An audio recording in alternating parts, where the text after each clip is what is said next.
चलिए डिफरेंशिएशन का टॉपिक में हम लोग आगे बढ़ते हैं। डिफरेंशिएशन में हम लोग पहले पढ़ चुके हैं अलजेब्रा का डिफरेंशिएशन, यानी अलजेब्राइक फंक्शन का डिफरेंशिएशन। दूसरा में पढ़े थे क्या, ट्रिगोनोमेट्रिक फंक्शन का डिफरेंशिएशन ट्रांसफॉर्मेशन से रिलेटेड, फिर इन्वर्स ट्रिगोनोमेट्रिक फंक्शन का डिफरेंशिएशन, और फिर लास्ट में पढ़े हम लोग इम्प्लिसिट फंक्शन का, कि इम्प्लिसिट फंक्शन का डिफरेंशिएशन कैसे होता है। और अभी का टॉपिक है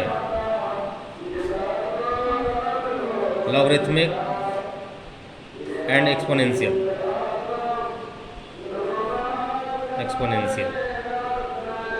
इस फंक्शन का डिफरेंशिएशन कैसे होगा। लॉगरिथमिक को इंग्लिश में लघुगणक कहते हैं और एक्सपोनेंशियल को हिंदी में इसको हिंदी में कहते हैं लघुगणक, और इसका हिंदी नाम है चरघातीय फलन। ठीक है, चरघातीय फलन का मतलब, इसका घातीय करने का मतलब ये होता है कि इसके पावर में चर होना चाहिए, जैसे 2 का पावर x, जैसे 5 का पावर x, 7 का पावर x, यानी किसी नंबर के पावर में वेरिएबल है, चर है, तो उसको चरघातीय फलन कहते हैं, वही एक्सपोनेंशियल। और लघुगणक कैसे लिखाता है, तो लघुगणक कैसे लिखाता है, y = log x, अब बेस में कुछ नहीं है तो e है, log x to the base e, ऐसे पढ़ते हैं। इसी का डिफरेंशिएशन हमको जानना है, लेकिन इसको जानने से पहले इस फंक्शन को थोड़ा सा जान लेते हैं। कल पढ़े थे आप कि e⁻x जो एक्सपोनेंशियल फंक्शन है, ये एक सीरीज़ के फॉर्म में होता है। इसका सीरीज ऐसा था 1 + x by factorial 1 + x² by factorial 2 + x³ by factorial 3 + ... to infinity, ऐसे अनंत तक चला जाता था। और यदि हम इसमें x के जगह पे 1 सब्स्टिट्यूट कर दें, x के जगह 1 रख दें, तो e⁻1 होगा, यानी e का मान हमको मिल जाएगा। तो 1 रखने पे 1 bye factorial 1, 1 bye factorial 2, 1 bye factorial 3, इस टाइप से ... इन्फिनिट तक जाएगा। और ये टोटल वैल्यू कैलकुलेट करके मेरा आया था अप्रॉक्स 2.718, है ना, यानी लगभग एक्सपोनेंशियल का वैल्यू यानी e का वैल्यू इतना होता है, यानी ये एक अचर मान है, कांस्टेंट वैल्यू है। और तो e⁻ यदि x लिखा जाए तो ये एक एक्सपोनेंशियल वैल्यू हो गया। तो ये एक स्पेशल एक्सपोनेंशियल फंक्शन होता है जिसमें e का वैल्यू फिक्स रहता है, लेकिन ज़रूरी नहीं है कि हमेशा e⁻x ही रहे। y = e⁻x तो एक्सपोनेंशियल तो है ही, लेकिन y = जनरल फॉर्म में a⁻x लिखा जाता है, यानी a के जगह पे कुछ भी हो सकता है। e⁻x तो फिक्स हो गया कि 2.78 है, तो ये एक स्पेशल एक्सपोनेंशियल फंक्शन है। और जनरल एक्सपोनेंशियल फंक्शन ऐसे होता है वेयर जहाँ ये जो बेस a है ये 1 नहीं होना चाहिए, नॉट इक्वल टू 1, और a जो है >0 होना चाहिए। >0 का मतलब 0 से बड़ा और 1 नहीं होना चाहिए।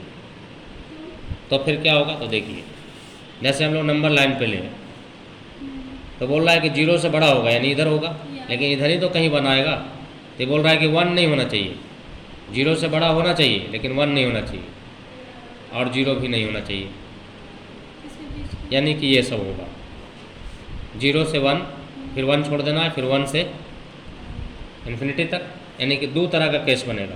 पहला केस ये बनेगा कि a का जो वैल्यू है वो 0 और 1 के बीच में रहे, यानी a लाइज बिटवीन 0 एंड 1। और दूसरा केस ये बनेगा कि a का जो वैल्यू है 1 से बड़ा रहे, यानी दूसरा केस ये हो गया कि a इज़ > 1। तो इसका मतलब कि 2 तरह का फंक्शन होता है कि जब a का वैल्यू, यानी ये जो बेस है जिसके पावर में x लिखे हैं, ये जो बेस है ये 1 से छोटा है तो उसका फंक्शन अलग होगा, और यदि वो 1 से बड़ा है तो उसका फंक्शन अलग होगा। तो 2 तरह का ग्राफ हो जाता है एक्सपोनेंशियल का। ग्राफ से इसको याद रखिएगा, एक्सपोनेंशियल का ग्राफ ऐसा होता है। ये मान लीजिए x एक्सिस y एक्सिस है, तो एक्सपोनेंशियल फंक्शन का ग्राफ ऐसे जाता है, इस टाइप से ये इन्फिनिट तक चला जाता है। ये y एक्सिस को कट करता है 0 और 1 पे, हमेशा 0 और 1 पे कट करेगा। ये हो गया a⁻x, y = a⁻x का ग्राफ। लेकिन कब, जब a का वैल्यू इतना है तब कि इतना है तब। तो ऐसा तब होता है जब a का वैल्यू >1 है, यानी ये केस 2 के लिए। तो वैसा उसका कैसा होता होगा, तो उसका ऐसा होता है। एक और ग्राफ बना लेते हैं। यदि वैल्यू 0 और 1 के बीच में लाई करता है का, तो उसका वैल्यू इस तरह से लाई करता है, यानी इस तरह से ये इन्फिनिट तक चला जाता है। ये भी 0 और 1 से ही पास करता है। ये भी y = a⁻x का ही ग्राफ है, लेकिन यहाँ पे जो a का वैल्यू यानी जो बेस है वो 0 और 1 के बीच में है, 0 से बड़ा है 1 से छोटा है, और यहाँ पे 1 से बड़ा है ए इसका वैल्यू, यानी 1 से बड़ा कुछ भी रहेगा और उसका पावर में वेरिएबल है तो उसका ग्राफ इस तरह से जाएगा इन्फाइनाइट तक, इधर भी इन्फाइनाइट तक, लेकिन एक्स एक्सिस को टच नहीं करता, उसी के साथ इन्फाइनाइट तक चला जाता है। ये भी इधर एक्स एक्सिस को टच नहीं करेगा, ऐसे ही इन्फाइनाइट तक साथ में चला जाएगा, और ये ऊपर इन्फाइनाइट तक। ठीक है, अब इसके ग्राफ से इसका डोमेन और रेंज देखिए। डोमेन मतलब प्रांत होता था, अब पढ़े थे फंक्शन में, जिसको एक्स का वैल्यू कहते थे। तो इसका ग्राफ बता रहा है इसका डोमेन और इसका रेंज भी। रेंज मतलब परिसर, परिसर। y के वैल्यू को रेंज कहते थे और x के वैल्यू को डोमेन कहते थे, और y के वैल्यू को रेंज कहते थे। x का फंक्शन क्या है, तो फंक्शन है y equal to A to the power x, तो यही ना x है, यानी इसके पावर में क्या क्या हो सकता है, तो कुछ भी हो सकता है पावर में, माइनस में प्लस में कुछ भी रख सकते हैं। इसका ग्राफ से देखिए, इसका ग्राफ इधर x एक्सिस में कहाँ तक है, और इधर जाए तो x के किस वैल्यू के लिए ग्राफ है, अनंत तक, मतलब x का वैल्यू कुछ भी हो सकता है। तो इसका मतलब प्रांत हो गया x बिलोंग्स टू R, इसका प्रांत हो जाता है रियल नंबर, वास्तविक संख्या। और रेंज, तो रेंज में हम देखते हैं y का वैल्यू, कि ये ग्राफ देखें इसका हम y to the power x का, तो पूरा ग्राफ x एक्सिस के ऊपर है, नीचे नहीं है। नीचे ग्राफ है, देखिए x एक्सिस में टच भी नहीं किया, चाहे ये वाला देखें चाहे वो वाला देखें, दोनों ग्राफ x एक्सिस के ऊपर है। ऊपर है मतलब y का वैल्यू पॉजिटिव है, क्योंकि y के वैल्यू को रेंज कहते हैं, क्योंकि x एक्सिस के नीचे y निगेटिव होता है, y ऊपर पॉजिटिव होता है, तो y का वैल्यू ऊपर पॉजिटिव होता है, यानी कि जो y का वैल्यू है वो ग्रेटर देन 0 होगा, यही रेंज कहलाता है। यानी इसी को आप इंटरवल के फॉर्म में लिखें तो y का वैल्यू हो जाएगा कहाँ से कहाँ तक, तो 0 से, लेकिन 0 नहीं होगा, 0 से बड़ा होगा, 0 से नीचे नहीं, माइनस में वैल्यू नहीं होगा। तो ये इसका रेंज हो गया, इसका डोमेन हो गया। लॉगरिथमिक एक्सपोनेंशियल फंक्शन का याद रखना है, एक्सपोनेंशियल फंक्शन को y equal to A to the power x से डिनोट किया जाता है, जहाँ a बेस है जो 1 नहीं हो सकता, उसका वैल्यू ग्रेटर देन 0 होता है, और एक स्पेशल एक्सपोनेंशियल फंक्शन होता है y equal to E to the power x, इसका वैल्यू हमेशा 2.718 होता है। तो आप बताइए ये वैल्यू जो है एक से बड़ा है कि छोटा, एक से बड़ा है, तो एक से जब बड़ा होता है बेस तो ग्राफ कैसा होता है, ऐसा। इसका मतलब कि y equal to E to the power x का यदि हम ग्राफ देखें तो वो इस तरह से जाएगा इन्फिनिट तक, है ना। ये हो गया y equal to E to the power x का ग्राफ, यानी y equal to E to the power x का ग्राफ ऐसा होगा। लेकिन A to the power x है तो ये कंफर्म नहीं है कि वो ग्रेटर देन 1 है कि लेस देन 1, दोनों हो सकता है, ये भी ग्राफ हो सकता है, ये भी हो सकता है। अब डिपेंड करता है कि उसका बेस कैसा है, उसका डोमेन रेंज देख लिए। इसी तरह से लॉगरिथमिक फंक्शन होता है, पूरा होल्ड कीजिए तो इधर वाला। चलिए अब देखते हैं लॉगरिथमिक फंक्शन। लॉगरिथमिक फंक्शन को डिनोट करते हैं y equal to log x to the base a से। इसको पढ़ते कैसे हैं, तो लिखे हैं read as log x to the base a, यानी इसको आप पढ़ेंगे log x to the base a, यानी log x जिसका बेस a है, आधार a है। a बेस कहलाता है, आधार कहलाता है, और x आर्गूमेंट कहलाता है इसका, यानी x का लॉगरिथमिक वैल्यू हम लोग निकाल रहे हैं, x का हम लोग लघुगणक निकाल रहे हैं जिसमें बेस a है। कंडीशन ये होता है कि ये फंक्शन तभी डिफाइन है, यानी लॉग का फंक्शन तभी डिफाइंड होगा जब उसका जो बेस है वो 1 नहीं होना चाहिए और पॉजिटिव होना चाहिए, ग्रेटर देन 0 होना चाहिए, और साथ में जो आर्गूमेंट है वो भी ग्रेटर देन 0 होना चाहिए। यानी नेगेटिव वैल्यू के लिए लॉगरिथम डिफाइंड नहीं है, सिर्फ पॉजिटिव वैल्यू के लिए डिफाइंड है। बेस भी पॉजिटिव होना चाहिए, आर्गूमेंट भी पॉजिटिव होना चाहिए, और बेस 1 भी नहीं होना चाहिए। ये कंडीशन हो गया लॉग को डिफाइन होने का। यदि ऐसा कंडीशन फॉलो करता है इसका बेस और आर्गूमेंट, तभी लॉगरिथमिक डिफाइन है, अदरवाइज अनडिफाइन है, उसका कोई वैल्यू नहीं हो सकता। जैसे कोई बोले कि log -5 का वैल्यू क्या होगा, तो log -5 अनडिफाइन है, इसका कोई वैल्यू नहीं होगा, क्योंकि आर्गूमेंट में माइनस होना ही नहीं चाहिए। लोग बोले कि log 5 का वैल्यू क्या होगा, टू द बेस -2, तो ये भी अनडिफाइन है, क्योंकि बेस में -2 हो ही नहीं सकता, निगेटिव हो ही नहीं सकता, सिर्फ पॉजिटिव वैल्यू।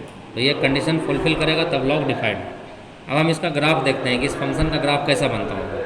तो लॉगरिथमिक फंक्शन का 2 तरह का ग्राफ हो जाता है इसी बेस के आधार पे। हम बोले बेस ग्रेटर देन 0 होगा लेकिन 1 नहीं होगा, तो यहाँ भी 2 चीज़ बन गया, जैसे एक्सपोनेंशियल में हुआ था कि जब 0 से बड़ा है 1 नहीं होगा, तो एक 0 से 1 तक और फिर 1 से इन्फिनिटी तक, यानी कि जब वैल्यू 1 से इन्फिनिटी यानी 1 से बड़ा है तब लॉग का ग्राफ ऐसे होता है। 1 0 से पास करते हुए इन्फाइनाइट तक चला जाता है, ऐसे एक्स एक्सिस के वाई एक्सिस के साथ इन्फाइनाइट तक चला जाता है।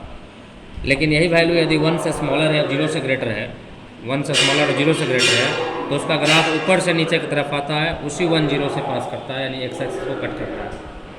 अब इस ग्राफ से हम इसका डोमेन और रेंज डिसाइड करें तो पूरा ग्राफ देख रहे हैं कि वाई एक्सिस के दाहिने तरफ है और वाई एक्सिस में टच भी नहीं किया, इसका मतलब एक्स का वैल्यू पॉजिटिव है, तो डोमेन का वैल्यू हो गया एक्स ग्रेटर देन 0।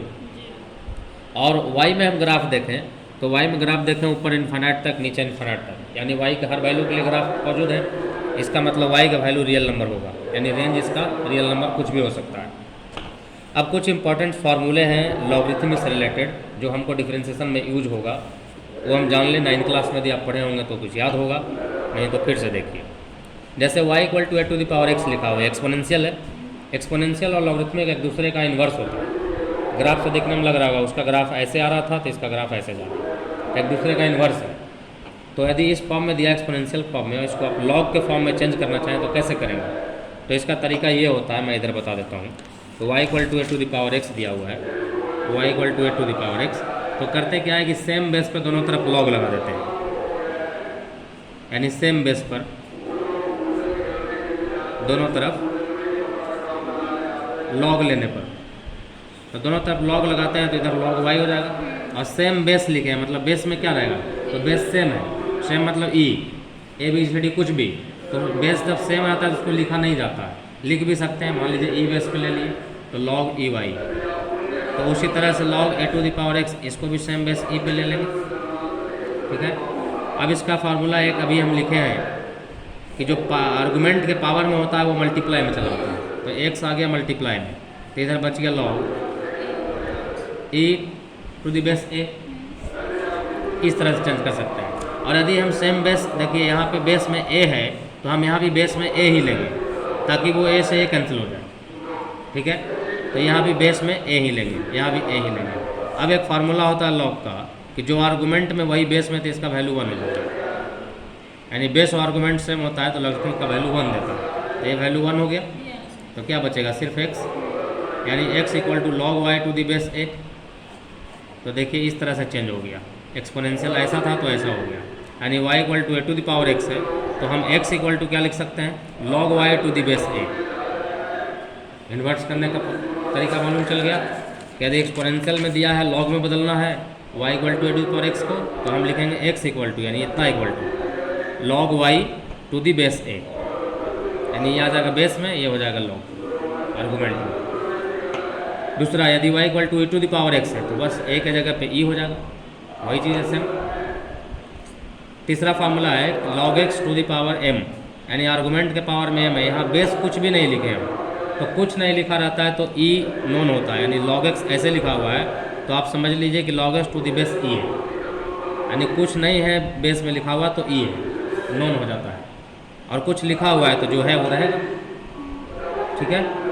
कुछ नहीं लिखा हुआ है तो e में, तो log x का पावर m है आर्गुमेंट में, तो ये पावर मल्टीप्लाई में चला आता है, पहला रूल हो गया log का। दूसरा, कि यदि बेस के पावर में कुछ है, log x⁴ a⁴n, यानी बेस का पावर में कुछ है वैल्यू, तो जो बेस का पावर है वो डिवाइड में चला आता है। आर्गुमेंट का पावर मल्टीप्लाई में गया था तो बेस का पावर डिवाइड में चला आता है, ठीक है। तीसरा फार्मूला कि दो लॉगरिथम है सेम बेस पे अलग अलग और दोनों को प्लस करना है, तो प्लस करने का रूल होता है कि दोनों के आर्गुमेंट में मल्टीप्लाई हो जाता है। देखिए m × n हो गया, log m + log n = log m × n, और यही वैल्यू यदि सब्ट्रैक्शन में रहता तो ये डिवाइड हो जाता आर्गुमेंट में, log m/n। और तीसरा, ये बहुत इंपॉर्टेंट फार्मूला है कि बेस और आर्गुमेंट को यदि आप अलग अलग करना चाहें तो आप log b / log a लिख सकते हैं, यानी एक log इसके साथ एक log इसके साथ, log b / log a, log b⁴ a को log b / log a लिखा जा सकता है। यहाँ पे बेस क्या है, तो यहाँ पे बेस दोनों का सेम है, कुछ नहीं लिखा हुआ है तो e है, क्लियर है। और एक और फार्मूला 8वां नंबर अभी हम लोग यूज किए थे कि यदि बेस और आर्गुमेंट दोनों सेम हो जाए, यानी जितना बेस में वही आर्गुमेंट में, तो इसका वैल्यू 1 हो जाता है, ठीक है। तो इतना आपको याद रखना पड़ेगा, क्लियर है। अब हम इसका डिफरेंशिएशन पे आते हैं कि इसका डिफरेंशिएशन का क्या क्या रूल है और कैसे होता है।